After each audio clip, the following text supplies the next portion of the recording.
in the development process, the wizard deck was so powerful that they scaled wizards back to keep the wizard tribe from being too strong. So here we have Alexander Lapping with the wizard deck on the left, and Josh Lossett, who I believe yesterday was playing black-blue poison. Today is playing... Oh, breakfast. Wow. Wow. So we've got a breakfast deck. Now, Actually, for me, it's Josh Lossett, I think, is the sibling to Joe Lossett, who was playing the red artifact deck yesterday. So Joe Lossett. Here, real quick, Rashad. His name is Joe, I believe. It says Joe on this sheet. Okay, so Joe Lossett was playing the red artifact deck yesterday, and today what is he playing? Today he is playing breakfast. Now he's playing an odd form of breakfast. His only tutors are worldly tutors. So no, he doesn't have any copies of Eldomris Call. He doesn't have any copies of Living Wish, which are cards that you might normally expect. He has, to go with his brainstorms, he has 2 Ponders, 1 Preordain, and he also has 3 copies of Aether Vial as opposed to 4. He has 3 therapies. It's a lot of therapy. He has a Shaman Encore, which I like a lot. It helps. You can turn off my Nomad's Encore with your Pithing Needle, and I'm just gonna go find a Shaman Encore and play that. It has the same activated ability as the Nomad's Encore, which lets you go over the top and handle that. Now, if I had to guess, I'd guess that the breakfast deck is going to eat the wizards for breakfast. But one of the things to think about, too, though, is, okay, so let's pretend that you're starting to go off, and your opponent hasn't countered what you needed to counter. He's untapped, and you just like, aha, here I go, Kiki Jiki, I'm going to target my Sky Hussar. And then your opponent taps a little bit of their mana, and activates Azorius Guildmage, countering the Kiki Jiki's ability. That would be crazy. I can see Glenn Jones on the sidelines. He's got like little ninja moves he's doing, like he's chopping things up with his hands. A flurry of handshakes, says Glenn Jones. I think that was some chops.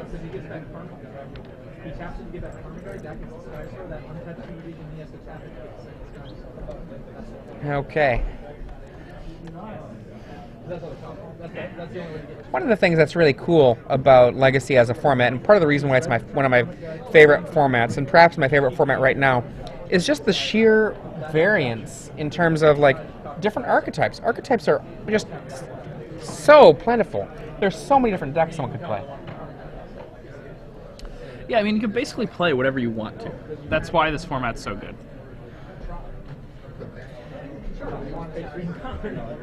Now, Joe Lossett's list of breakfast is a lot different than my list, but I think the basic strategy is very strong in this format. He has the ability to just kill people on turn 2, and that's a scary thing, and it's just got to be scary to play against in general.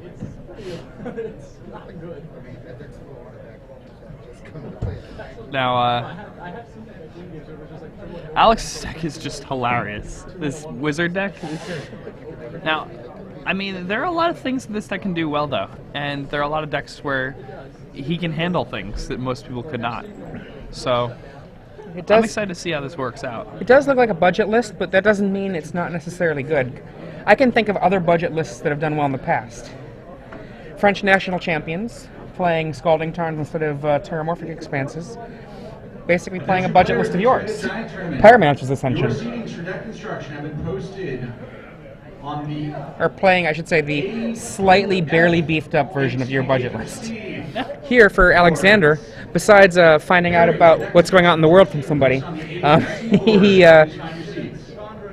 there can be some synergies that are in his deck that are just real. You know, like the ability for being slightly ahead and having a patron wizard lock out a game for a lot of people. Yeah, and I mean, that can happen. Patron Wizard is good. Now, speaking before, we were talking about Winter Orb. Decks like this used to when they were first being experimented with in the bigger formats, used to try to use Winter Orb as a part of what they would do as well. Alexander starts with the Aether Vial. Winter Orb seems like it's incredibly powerful, Patron Wizard. Yeah, it's really incredible with that. For that matter, Aether Vial is really incredible with Wizards as an archetype. Yeah. Vial v Vial. So both players have a Tundra and an Aether Vial in play, and they actually mirror one another. Ooh, days. That's just a shame. Now the board is suddenly different. But there's still a Tundra and Aether Vial there. Alexander could easily put a Sage of Epityr into play at the end of his opponent's turn and get a preview of what's to come. Change it around a little bit. And the fact that he has fetch lands to go with the Sage, like, it's pretty That's good. real, actually. Yeah, you can choose what you want off the top, and then you just shuffle the rest away.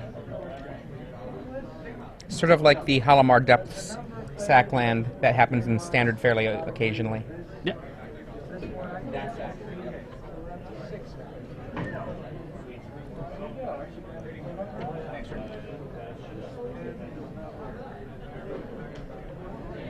Okay. Casts a Brainstorm, still looking to see what he's got, says go.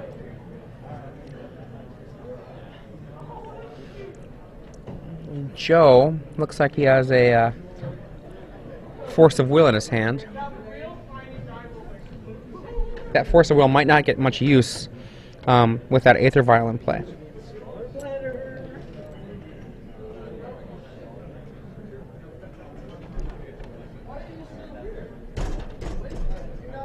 I think Joe should just know that his opponent is playing Wizards. That's another thing that you have.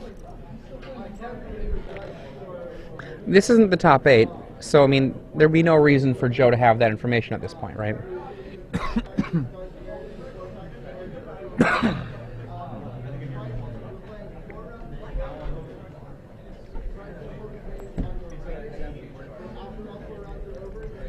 We get the second land from Alexander Lapping. Now it looks like Island Tundra versus with a Aether Vial versus Tundra and Flooded Strand.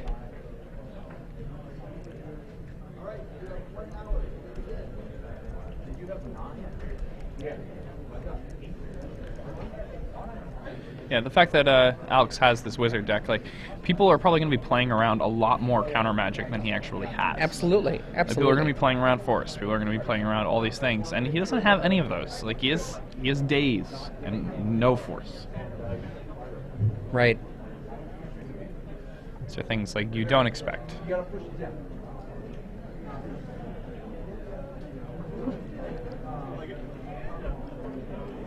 So Joe gets to play his Trop, and let's see what he decides to do here. Spellstutter Sprite. See if I can holler and get that started for you. And just putting it out there for value. Yeah, I mean, The other thing about putting out a Spellstutter Sprite is you kind of communicate to your opponent the idea that you are an entirely different deck. For now, I mean, he's going to think that he's the old extended blue Wizards deck. Yeah. If you'd like to get started on that right away, please come out to the side of the stage and we'll get you going. Puts into play a mirror entity. Oof. And goes for the beatdown. Oh, he's on beatdown plan. Joe Lossett's like, what the hell just happened? Like, everything was fine. The world was okay. If I were Joe, I'd actually be pretty ecstatic at this point, just because of the fact that my opponent's tapped out. Says, here's a turn for me, and I can maybe put a lot of stuff in the graveyard. Yeah, and I mean, if he... Okay, so... If he knows his opponent isn't playing Force, he should be able to win right now. The game should just be over. On an average draw, of course, we don't know what's in his hand exactly. Look how he's got a smile on his face. What's that going on over there? Don't know what to think right now. So what he would want to have here is the Illusionist and an Encore. Yeah, did he draw a card for his turn yet? Says go. That is scary. Says go. The possibility to threaten for 8 damage this turn. Yep, there it is. The possibility for 8. And Alexander Lapping has already shown his willingness to go aggro. Here they come. 4-4 and 4-4. Jeez. Mirrority. He's got some beef. This is awesome. Now, a deck that I actually tried to work on a little bit for Legacy was a Lin Civi deck that played Training Grounds and Mirror Entity. Nice. And, Training Grounds is very good with Rebels. It's also very good with Mirror Entity.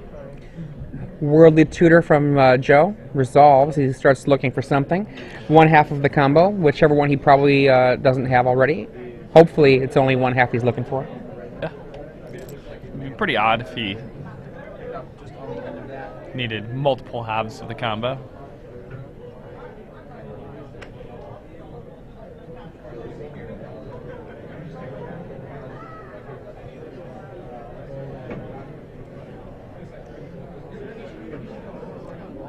And here's as Joe is getting up from the game. Yeah, I think Joe is so upset about that mirror entity.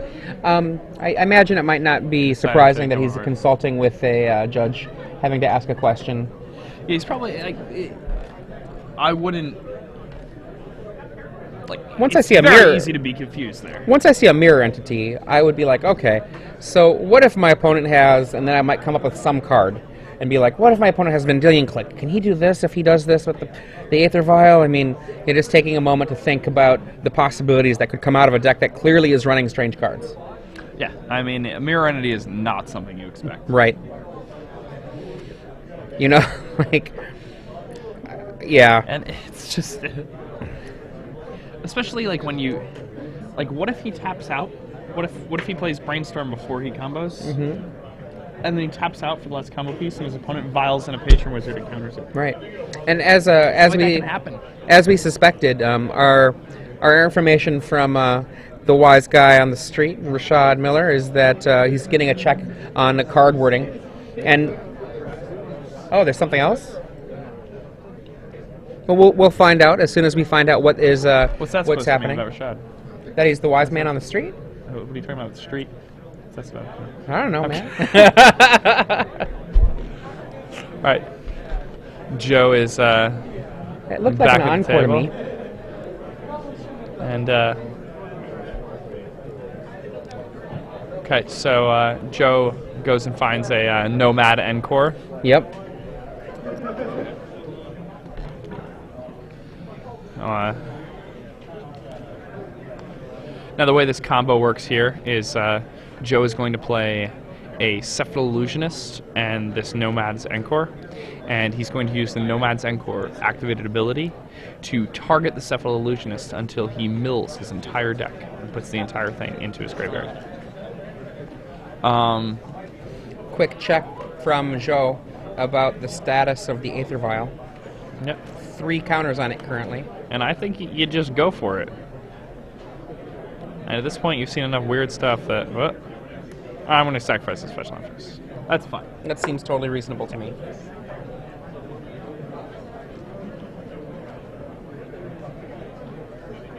To see what he finds here. He's probably just going to want a second white source so that he can replay it if something happens. Or, I mean, you never know. Maybe he has a Therapy in his hand. He's getting a source for it. Just to do the checksies, see what's out there. Yeah, I mean, feel the waters.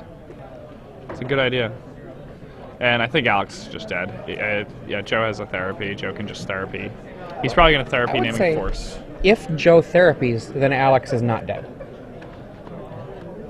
Because, assuming that Alex has Patron Wizard, that is. That's true. Then, because the Patron Wizard would stop the possibility of a Dread Returnus. And let's do the check. What you got there, sir? Do you name Dazed or do you name Force a Will? I I think, like, I know his opponent doesn't have force in his deck, but there's no way he could know that. I would name force. There's the days.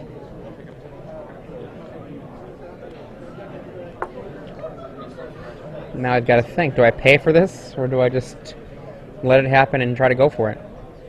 Well, he's dead on board next turn. He has to... No, he lost a land up. Oh, on board, you're right, you're right. Yeah. He's still dead on board. 8 life. Thought he was a little bit... He sacked the land. That's where that life loss came from. Encore. Nomads.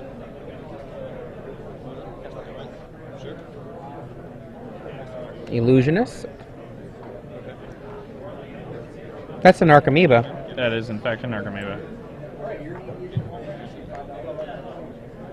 It's a mirror entity. Wow. Okay. It's like looking, checking, making sure that the world is not ended. He's presuming that Alexander does this right. He should lay the land, attack with everything, and be able to not win, but knock his opponent to 4. Which at that point you don't even have to spend any mana besides like 2 mana to make sure that the kill on the Narcomoeba happens. Yeah, now what he does is he uses the Nomad's Encore ability to redirect all damage. Yep. It's going to go the Nomad to the Narcomoeba.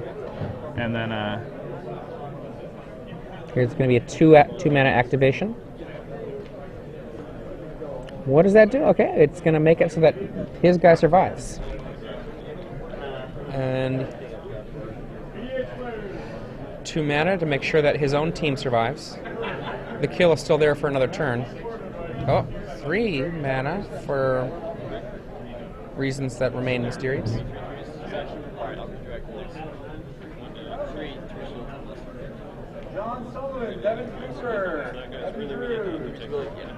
And take 3 goes to 5. Yep. The Narcomoeba hits the bin. Burrington Forge Tender. comes out. Did he empty his hand there? Looked like Looked he empty. did. That's an empty hand. Yep. All right. Yes. Burrington Forge Tender is in fact a wizard. Upkeep. Upkeep. I will cast Worldly Tutor, and I that'll will do her. find Cephalid Illusionist. And you are dead. It's true.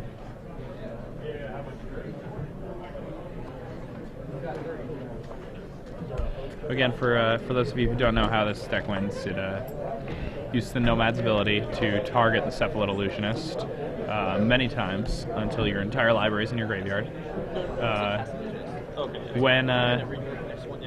When you do this, you mill yourself. This will put a few Narcomoebas into play. You can use those Narcomoebas to Cabal Therapy your opponent. And then you, after you've made sure that the path is completely clear, in this case, opponent has no cards in hand, so he doesn't even need to Cabal Therapy, he will sacrifice 3 creatures and cast a Dread Return from his graveyard with flashback. And that Dread Return will return a Karmic Guide to play. The Karmic Guide will then return a Kiki Jiki to play, which will tap and make a copy of the Karmic Guide, which will in turn put a copy of Skyasar into play, which will untap the Kiki Jiki, and then you create infinite Skyasars and kill your opponent.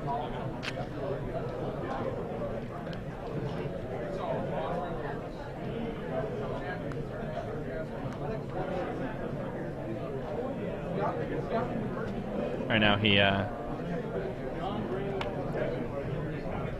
That's my hand. he got the 2 Narcomoebas. Yeah, the way to just get it in this mess. Okay. You want to something very good. And for Alexander, what's happening from his perspective is just kind of a lesson in how this deck works. You know, hopefully he's using this opportunity to figure out his plan for the coming round, for the coming match, or for game 2. Can't speak. I think there was some confusion too when Joe played the Illusionist. I think he said something like, "That's it," and his opponent thought that meant that it was his turn. Yeah. Oh, all right. Yeah. It's true.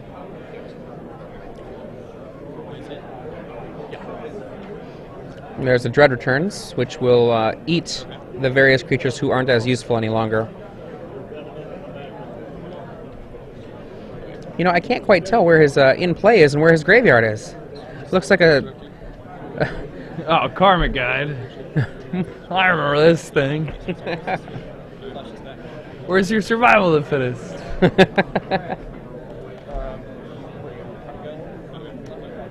Karmic Guide comes into play. Karmic Guide will return Kiki Jiki.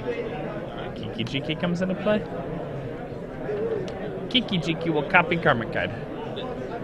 Copy of Karmic Guide comes into play.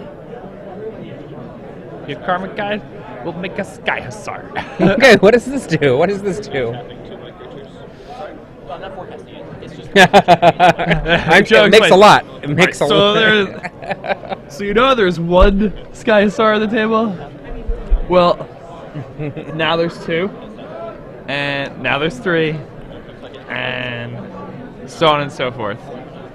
See, it keeps happening. I'll do it again. Copy it. Another one. He'll untap him. Oh, man. Scratch, scratch, scratch.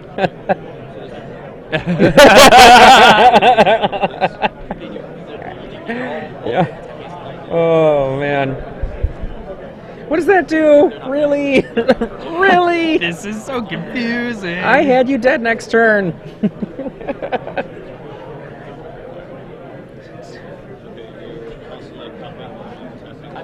Really?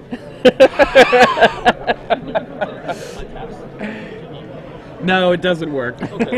You got him. Okay. It's actually not a real deck. You just solved it.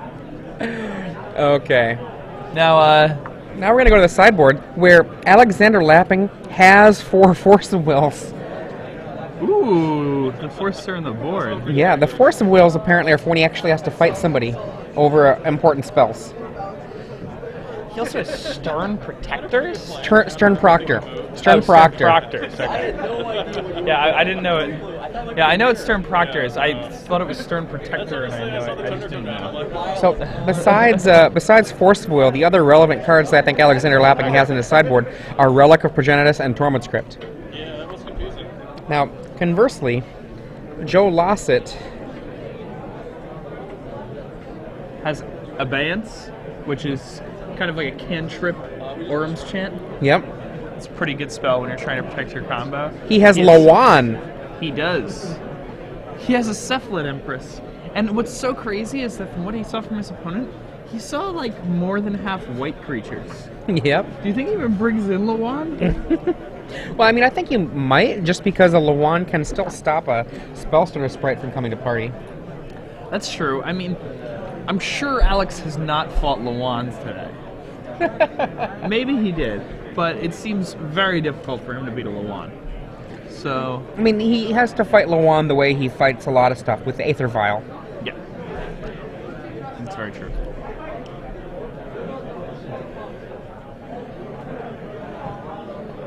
Both looking very diligently at their sideboards. Yeah, I'm sure both of them have no idea how they're supposed to sideboard against their opponent. Well, you know, I bet you that Alexander is going to first off start with getting rid of his Burnt and Forge Tenders and just swapping them straight up for Force of Wills. Yeah. And then he's got 5 cards to figure out.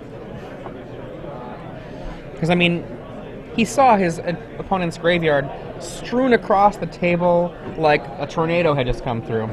He knows So everything I'm that's in sure that there's going to be, not only that, I'm sure he's going to be aware that the graveyard is worth attacking. He's got 5 anti-graveyard cards, so... Now, one of the questions is, does he recognize that Azorius Guildmage has an ability that is going to stop the Kiki-Jiki? I mean, it doesn't seem like a very good way to stop it.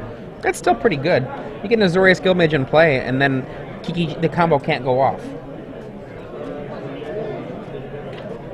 That's true. I mean, he could still just put something gigantic into play post board, right? Doesn't True. He have the ability to do that? But remember, Azorius Guildmage can tap down something really huge, right? You're right. So, that's both sides. Azorius Guildmage is pretty good. You know, Of course, like, the thing that's- is, this deck can win on turn 2. This is true. No. You're just trying to be a killjoy. No, I swear, I'm not trying I mean, Alex's deck post board isn't that bad. He has 3 relics. He has 2 Tormod scripts. He can handle this onslaught. These are two of the most interesting decks I've seen in a long time, though. It's awesome to watch these two players like fight each other at 4-0. Again, this is Jacob Van Lunen, and I'm here with Adrian Sullivan. Hello. And we're in Los Angeles watching the Star City Games Legacy Open. This is round 5, and we're covering a match between Alexander Lapping and Joe Lossett. Joe Lossett is playing Cephalid Breakfast, a deck that I really love. Alexander Lapping is playing Wizards, a deck that Eric Pallone, a friend of mine from New Jersey, really loves. And I think that Sam Black really loves Wizards as well. I'm pretty sure that Sam Black has more than on one occasion tried to put Patron Wizards into, I think he did it for a Grand Prix. Grand Prix Columbus, I believe, was a attempt to win with Wizards. I might be getting that wrong, but I know that I've seen Sam Black with Patron Wizards sleeved up. I mean, if Patron Wizard is good, Patron Wizard is definitely one of the most fun cards ever. Oh, I love that card.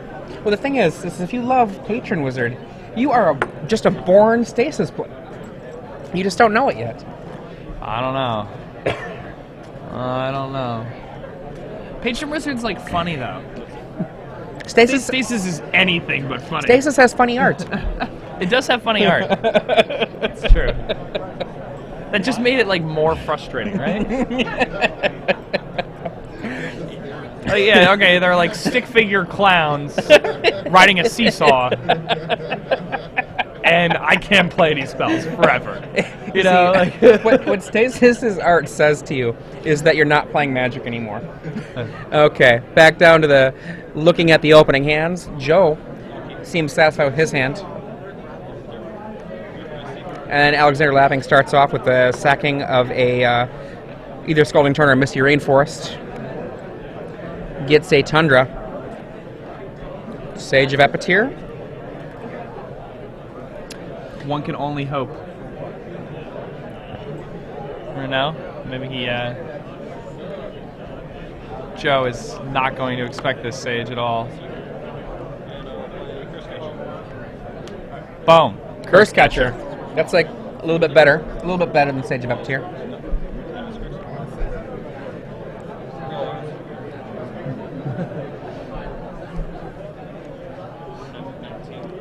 And there we go. Misty Rainforest goes and perhaps gets the exact same land, maybe a Tundra. Ooh, I just thought, I mean, Mutavault taps to counter spells with Patron Wizard. Oh my god. That's pretty cool. That's exciting. Yeah. I didn't think about that one. Does he have Mutavault? No.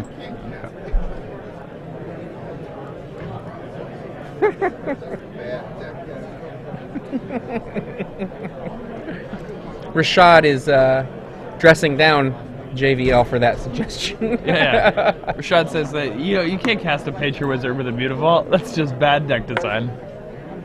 That's why Alexander does not have that in the deck. Aether Vial on the other side gets dazed again. That looks like a familiar situation. Curse Catcher ensuring that Joe can't force a will for that. Here goes Curse Catcher number 2. Double curses. And I mean, Curse Catcher is not great against Joe. He is certainly a creature-based combo deck. It does force him to have 2 more mana available when he goes for the Dread Returns. Well, I believe Joe actually naturally drew parts of the combo this game. Oh. So.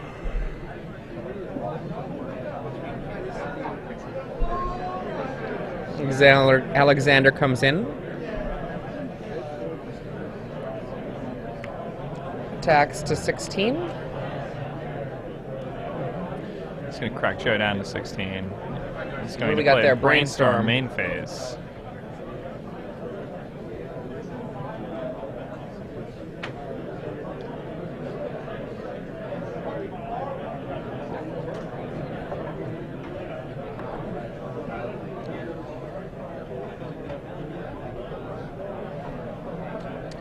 And in comes, down to 16 goes Joe.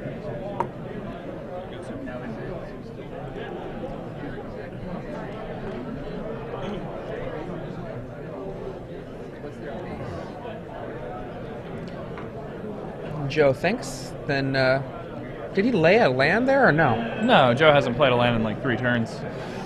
He's Second land from Stuck on Alexander. I mean, Killing he had the Aether Preordain to Vial, look that was for it, mana. but Killing the Preordain, which that went looking for was it. looking for mana. Alex was interacting with his opponent here, and managed to cut him out of his resources. Take a huge lead in this game.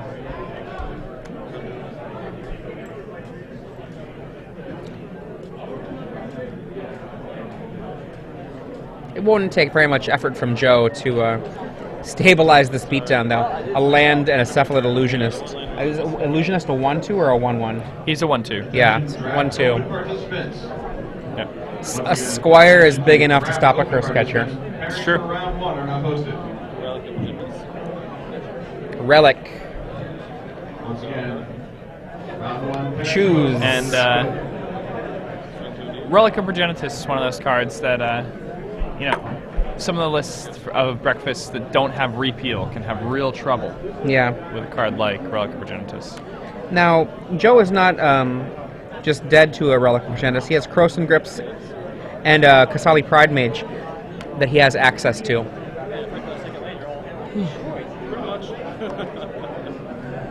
Ponder gets dazed. Triple daze. Oh my goodness.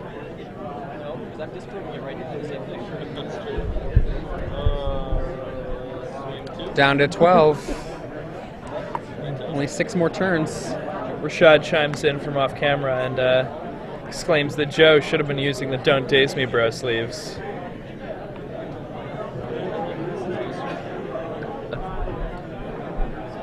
Alright, Joe rips a land, it looks like. Oh, he slow rolled it. Do you see how his face changed a little bit? Yeah. Huh? So once again, here at the Star City Games Open Series in Los Angeles, the legacy portion of the event. 2, if I'm understanding correctly, is this undefeated decks? Yes, both these players are Yeah. undefeated. So 4-0, 4-0. On the left, Alexander Lapping playing Blue-White Wizards. Players in EDH number 2. And Joe Lossett playing Cephalid Right, he's Breakfast. playing Cephalid Breakfast. It would be not too surprising to me if these are the only representatives of their archetypes in the tournament. At the same time, I could easily see there being 3 to 5 copies of Cephalid Breakfast as well. The Cephalid Breakfast is a deck that historically it does have a following. Some people just love this deck. And there's another Encore. We've Ooh, got a Shaman. Shaman Encore. I refuse to believe Lossett and lapping is not illegal.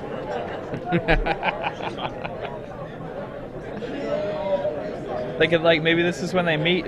They end up being lawyers together in the near future. Lapping and Lossett. It does sound like a lawyer's office. And I have a little bit of a word from Tony Teapup Pagliocco that Lapping is a Phoenix player, and he's always playing strange decks. Triple Curse Catcher. How big is that Shaman Encore? Shaman Encore, I believe, is a 1-2. A world full of squires hold off the Curse Catchers. Is that Stronghold or Tempest? What is that?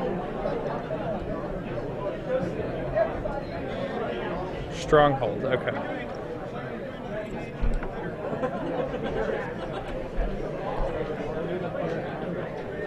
Brainstorm. Wow. Brainstorm 2-for-1's Alexander. He does stop it from happening, though. Curse Catcher times 2. Eat up the Brainstorms. I Fourth. mean, the brainstorm getting forced there, it may seem like, why would you force a little brainstorm? But in actuality, Joe has combo pieces in his hand.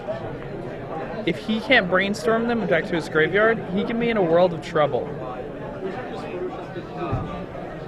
If he has a Kiki Jiki in his hand, he actually can't go off. Not in the infinite go off sense, right? Yeah, he can. He should Cabal Therapies himself. Cabal Therapies himself. There we go. Yeah. There we go. Thank you. No problem. Narcomoeba lets him come in for 1. It's a race!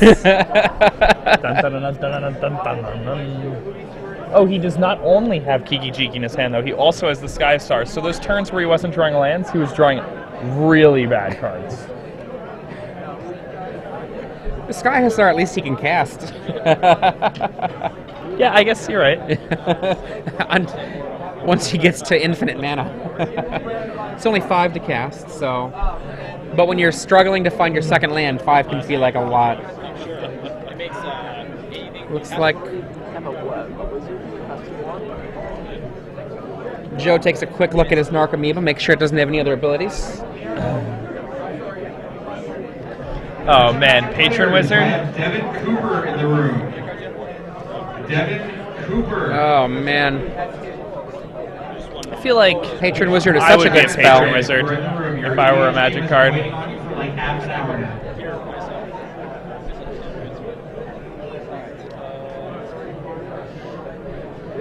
With the amount of land that Joe has in play, literally every spell that he casts gets countered if Lapping wants to counter it. Is that a Sage of Epicure? That is a Sage of Epicure. This card is a Sage Owl that costs 1 less mana but does not fly. Right. And right now it's a super powered Disruptive Wizard. It's true. Right now it taps the Force Spike. That's right.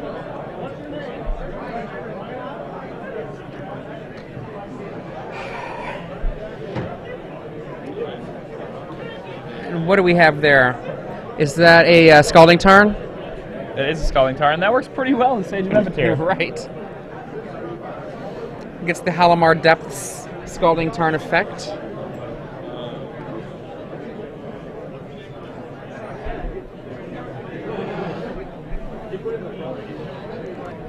Oh boy. Is that a... Is he going to crack this? He cracks the insurance away. Oof. Making me nervous, Alex. Maybe he's got another one. Is that a mirror entity?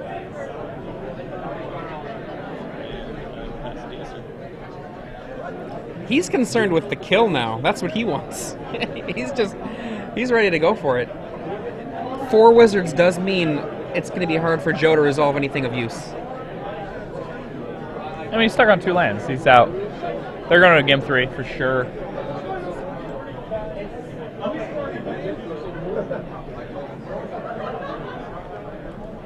And he scoops it up.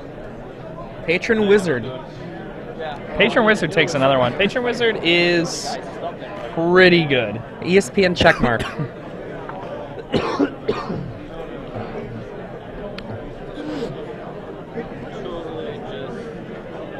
Joe had some mana problems there.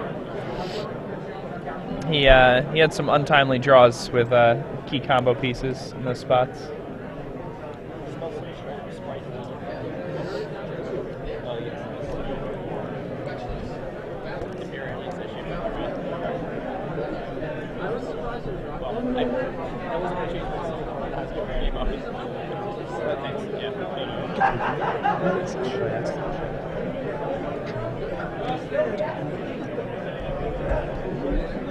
Okay.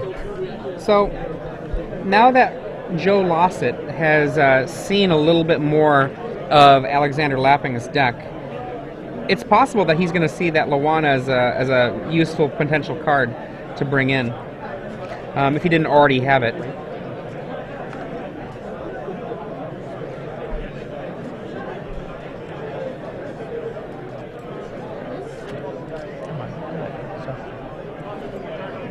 You know, interestingly, there just really aren't very many. There aren't very many cards that Joe Lossett has available to him from the sideboard. He's got a much more powerful main deck, I think. But he's got a much more powerful main deck, I think. But I do think that he doesn't have very many sideboard options.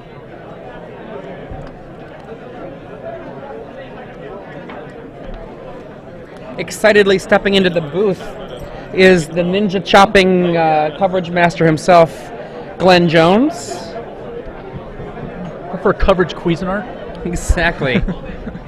So when you're making your chopping motions from the side, it's all about somebody being cut up. No, it's handshakes. It's a flurry of handshakes. It's a being flurry of offered handshakes. It looked to me like someone was They're being like cut dagger up. shakes. It's as though someone's trying to stab you while shaking your hand, is the idea. So what do you think of this deck? I mean, I think that Alexander Lapping, there are, I think, some awkward parts of his deck, but I think that there are elements. Just the Patron Wizard. Yeah, it's plus definitely a Wizard deck. seems- It brews on synergy more than card power. Sage of I think that's Epicure safe to say. is a reasonable way to think about that. You're not going to see Sage of Epicure making anyone's top 10 lists as far as legacy singles go, but when you're going, turn 1 Sage, turn 2 Spell Stutter, turn 3 Patient Wizard, especially on the play, that's pretty much a blowout. Yeah. I mean, it's no turn 1 Thoughtseize, turn 2 Bitter Blossom, but, it's actually pretty potent still. Yeah. The thing about it, like, when I did the deck tech with him, and the thing that struck me was the deck seems really much, much better when it wins the die roll versus when it doesn't. Yeah. And he agreed, like, it's really tempo-driven. He said against some control decks he prefers the draw because they're not threatening him or pressuring him early, and he doesn't mind the extra card and just having more time, but most of the time the play seems really important. And against this matchup, the play is, of course, very important. Yeah. Considering Breakfast can just pretty much straight kill you on as early as, like, turn 2, right? Isn't that, like, the fastest it can do it? And, earlier in the end of Game 1, as Joe was wrapping up with Cephalid Breakfast and kind of going through the combo and leading Alexander through what happens to make the kill happen, Joe had this look of like, oh, here you are, this is what I'm going to do, and I'll show you. And Alexander then, in this game, having the Curse Catchers and the Dazes keep Joe from being able to do anything. I mean, one of the things that's the case here is Joe is leaning pretty heavily on that Aether Vial and a smaller land count. Yeah. He's only got, 18 land and some Aether Vials.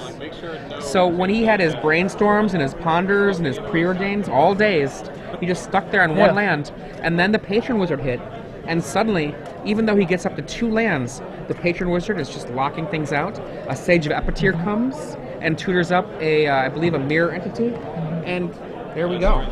It's important, I think. Azorius Guildmage is not very efficient in this match, but it's actually pretty strong against a lot of the cards like Aether Vial. It's really good against being able to just shut him down from putting a creature into play when, as you said, a lot of the time that's what he's going to be relying upon to stick a guy. And of course the main combo, an Aether Vial, can also disrupt that depending on how exactly Joe tries to go for it. The conventional combo, it will accurately disrupt every time, so he has to get a little more inventive. Yeah, Joe definitely as he was sideboarding up there, had that look of somebody that was like, oh, I guess that can happen to me, Tropical Island comes out for Joe, and it's going to be paired with Aether Vial. So you have the Force? Potential for a Force of Will. He has 4 Force of Wills on the board, and I see a Force of Will in the hand. Oh, he's almost certainly going to force this.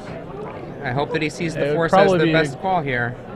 Probably be a grave error to not do so. Magic players in standard winner box number 2. Please report to the assignments area. Standard winner box number 2. Which valuable card will he toss? Sage of Epicure? Yep, here we go. I can't see the card. Can we get a read on what was discarded to Forcible from the spotter? Looks like Sage of Epicure, okay. Sage of Epicure is the... Days back counters there we the go. Force, and that's bad news. Losing your ability to actually interact with your opponent's game plan is so devastating for Alexander's deck, I think. He only has certain points of interaction that he's designed to even have an advantage in. Right. Now at this point, his interaction is going to be relegated to Swords to Plowshares and his artifact effects. I am willing to bet that it's possible he has Stern Proctor, which can bounce the Aether Vial, but I'm not going to say that it's likely that he has it. Well, he boards it in against Merfolk for that very reason. If he does, then if he already does that, then he probably has Stern Proctor here. He probably does have access to the card. Relic of Progenitus is facing off now. Relic being his insurance policy as long as he's willing to hold back with it. Yep. Cracking. Gonna dig up one of his Tundras here, I imagine.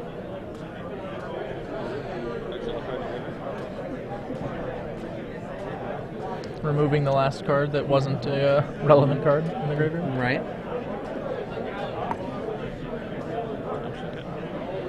Now he cracked immediately, so he may actually have a Proctor here if he's going to make a play for this turn. I don't What else? He could play 2 1-drops or perhaps a Vial of Azorius Guildmage. or Azorius Guildmage.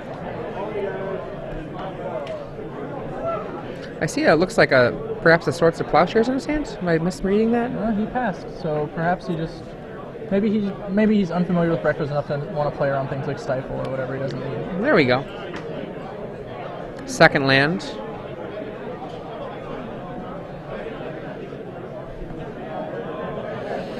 Alexander here is on the draw, and the days from Joe that protected the Aether Vial from Force of Will has put Alexander ahead on the mana count. But that Aether Vial, it's just so hard. Alexander's part of his plan is to do things like use, one, Patron Wizard, the namesake of the deck, but Curse Catchers and Spellstarter Sprites just to stop his opponent from doing things. So he's probably a little bit displeased with this, and if he's got Stern Proctor for Merfolk decks, then he's well aware of the ways that he's in trouble with that Aether Vial being at 2 now. Certainly. He says go. Joe brainstorms. I think knowing that he can die out of anywhere, he's just going to try and keep one open for this relic at pretty much all times. Is that Spellstarter Sprite? Yeah, it's the F&M Spellstarter Sprite. Gorgeous art on that card. And get it out of there. One of the Starsteam players actually got the original art for that card. Cool. It's very nice. And Cephalid Illusionist. All right. One half of might the be combo. might be go time coming up. Not sure what he's got. He's got a Swords to Plowshares in his hand, I think. I might have misseen it. It might be another white card. Oh, he's going to do that now, too. That's a dangerous choice. I like it better than waiting for the Aether Vial to untap, though. It's possible, but I don't know what he's going to do with the Vial on 2 now. Oh, wow. Wow. hit 2 Cabal Narcomoebas? Therapy, 2 Narcomoebas. That's brutal. That is not fair. He literally just Ancestral Recalled his opponent for all intents and purposes. Well, that wouldn't go as great as could be. But the Illusionist is gone. That's cold. He's obviously not, out of it by any stretch. But Oh no, he still has a definitely relic in play, unfortunate. right? Yeah, It cannot be activated when there's no mana. that's very right. Tapped and no mana, he can't activate it. This is definitely a window for Joe. Does he have anything to actually do during this window? We're still during the end of turn, I believe. Yes, it's the end of So, Alexander Lapping's turn. He's probably thinking about cracking, and does he have a Worldly Tutor in his hand that he's contemplating? Or a Brainstorm? I can't tell what his 1-mana card might be. He's gonna It's untap. do nothing. For now. I think that is a Worldly Tutor. Upkeep. Perhaps he wanted to get something that's not a tropical island, and that's why he's waiting until upkeep. Yep. to crack Yep. here. Always important to manage your fetches. Tundra. Now he's got access to hard cast. Nomad's The- Encore. Yep, the Nomad or the Shaman.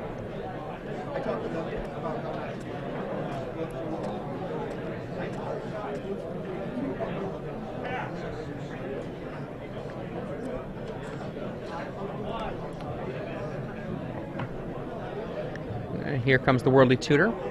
Yeah. Is that an Illusionist in his hand there? I see an I believe Illusionist, that's an so he can get a Yep, he's gonna 2-mana, get the Encore, the 1-mana Encore, and then be able Illusionist, to... and that will pretty much be it. Unless, His opponent is tapped out. Yeah. Okay, then yeah. He's just going to Worldly Tutor for Nomads. See, I think he just needed to keep one open at all times with that relic. Yep, the insurance policy. Yeah. It seems overly careful, but really, Joe's deck is very much a one-trick pony. There's not a lot he can do. He's not running the life combo to lock you out of the game that way, so... The Therapy is going to come here and just check for a daze.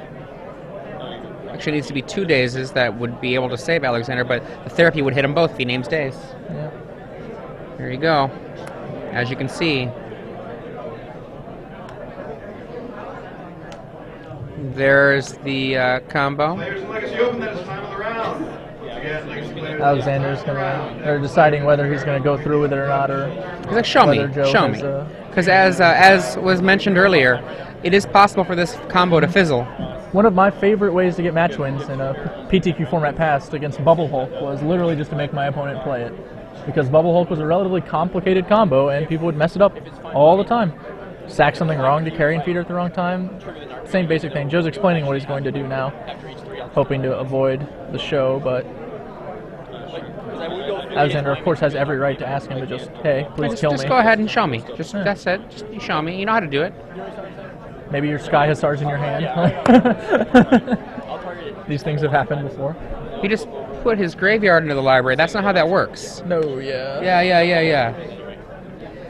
The whole deck saying that you the last part. This is my library. Okay. Yeah.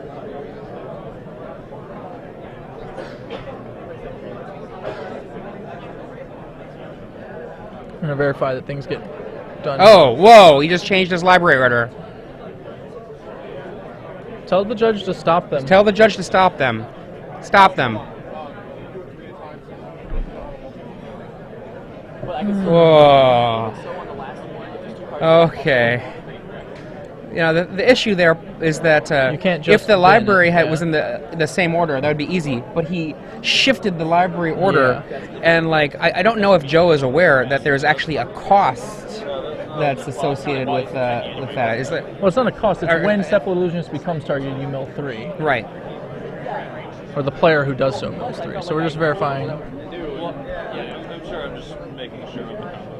Yeah, to be honest, I'm also trying to learn it. Yeah. Well, here, while he's not, I'll explain to you. So what? I mean, it's the same thing. Let's leave it in the stack, the same stack, so we don't. Let's just wait for the judge. I already pulled these out. Okay. Yeah, okay. So Rashad tricked me. okay. Rashad was like, whoa, and so no, it doesn't matter. The whole thing just mills each time. Yeah. So thank you, Rashad. It is You scared multiples me. of 3, but you don't have to have 3. Yeah. I was so convinced by the. Are you a level 3 judge? I was so convinced by the Not level 3 anymore. judge next to me. I was like, if I didn't know if that was the case, but level 3 judge is saying it, I'm going to listen to Rashad.